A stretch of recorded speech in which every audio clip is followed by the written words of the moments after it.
There's a lot of things that differentiate us from other breweries on the coast. It's my job here at Persephone to make sure that we care for the land rather than taking from it year after year.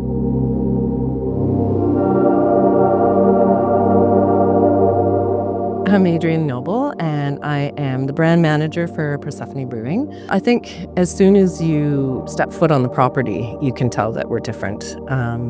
We are a farm, first and foremost. My name is Keegan, and I'm the farm manager here at Persephone. I manage 11 acres here on the farm, as well as property maintenance and all of the fun things that it takes to help run a beer farm. My role here at Persephone is to focus on perennial agriculture, plants like bushes and trees that you plant once and don't have to till the soil every year. I've got a border of black currants here. This year we picked 27 pounds that will go into our honeycomb hard seltzer, as well as the cocktails and farm fresh sodas. A very important element to what we do here also is, related to the soil. As we discussed before, from ground to glass. We have the soil that we grow our apples in and, the soil that grows the food that we use in the tasting room. The community garden started this spring. It's kind of like a book club for plants where he'll grow certain things here on the farm and make transplants available so that people can grow the same things at home. We wouldn't have been able to start the community garden without the soil from Salish.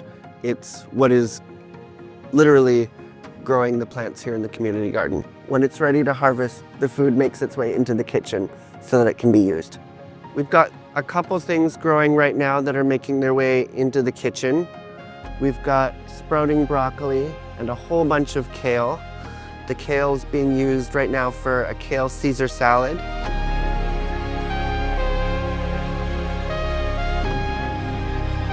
It's a cool feeling, being able to see the vegetables that we're growing go onto the plate.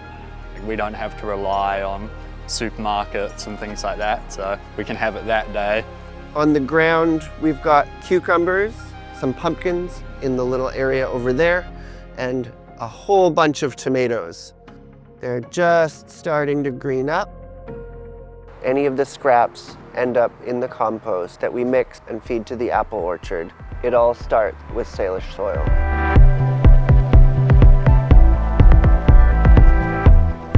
People come here looking for craft brews initially, but then they discover who we are and what we're all about. It does have a huge depth to what the brand is and what it's done on the coast. It was the first brewery to open on the coast and set a precedent for other breweries and distilleries to open after us. So they did a lot of work in the beginning around the agricultural land use and what that meant being a sort of farm to glass brewery.